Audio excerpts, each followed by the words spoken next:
Today's been a fantastic day. We put this together as a networking event, the first time in the Northwest, and in fact the first time in the country that we've tried anything like this for respiratory care. We've put the focus on the QIPP's agenda because of the savings that we've all got to make, but we've put the focus on today on improving quality to bring about those savings. So we started off the morning setting the scene with the Northwest picture, and then we had Lisa Davis from Liverpool who did a fantastic session reviewing the evidence on what actually reduces and avoids admissions to hospital and reduces readmissions. So a really clear, concise review of the evidence, which people will be able to have a look at on our website. Her presentation will be posted there.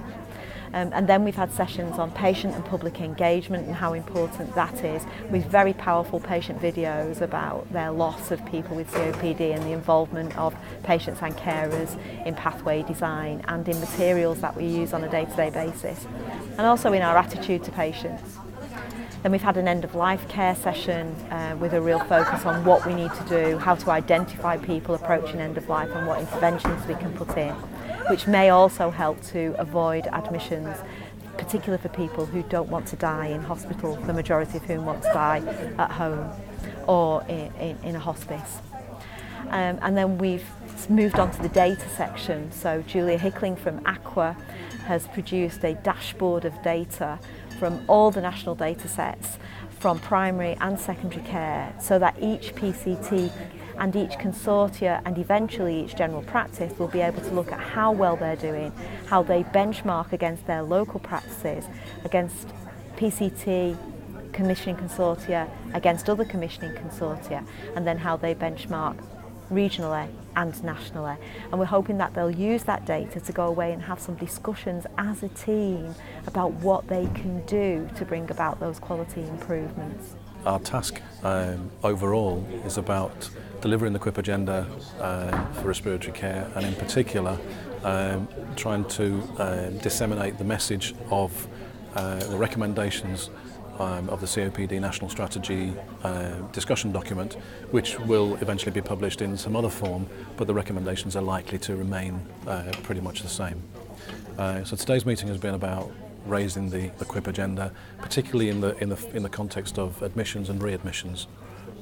So we've had representatives here from every acute trust and every PCT in the Northwest. This is a networking event which we set up as a way of getting a team from each locality. So our medical director and ourselves wrote to the medical directors of each of the trusts and the PCTs and asked them to put together a team.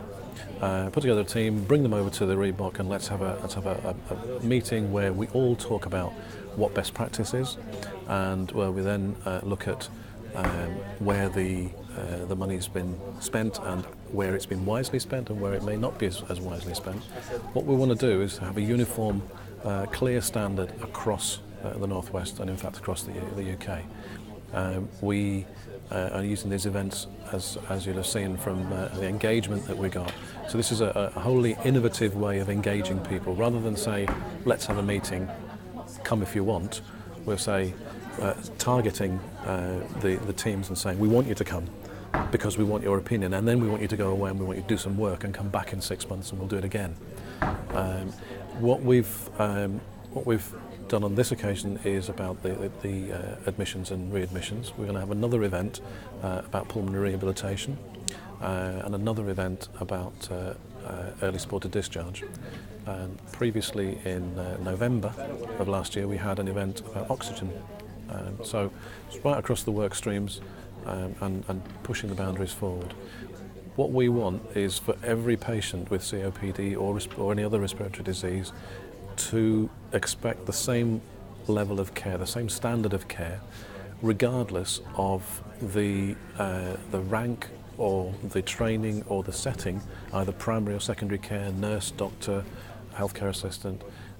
So anyone who sees a patient with a respiratory disease has a clear idea of what constitutes the minimum standard.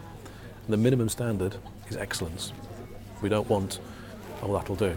We want the minimum standard to be excellence, and we want everyone to have it very clear in their minds what that is. So we need to make it simple, reproducible and measurable, and that's what we are setting out to do.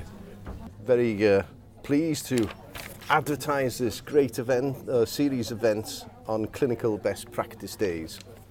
And basically, when we came into the job, we were asked and agreed to support communities of practice, that is, communities of like-minded specialists within the field looking after patients with COPD. So people who were concerned with pulmonary rehabilitation, people who were concerned with outreach teams going to see patients at home, people who were concerned in oxygen treatment.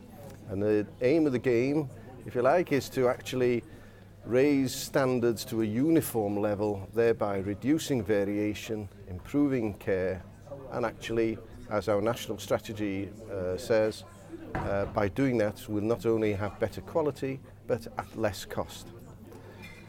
These meetings, of which there are three, one on pulmonary rehabilitation and early spotted discharge, another one on asthma, and another one on redoing an oxygen day, basically have a keynote speech.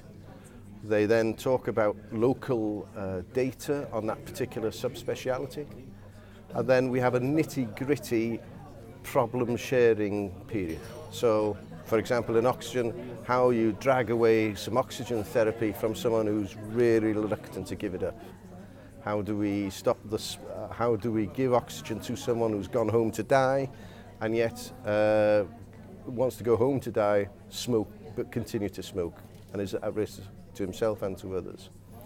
Our initial meeting on oxygen last year was a huge success, and we are now hoping to replicate that in these other two areas. Pulmonary rehabilitation is under threat, and we have heard today of many different variations on how it's done, and we want to actually share that experience with a wider audience. Asthma is a particular problem in the Northwest, far more admissions than we should have, and therefore we want to share experience, and we will be having yet again keynote speeches, local data, what are the problems, how can we solve them.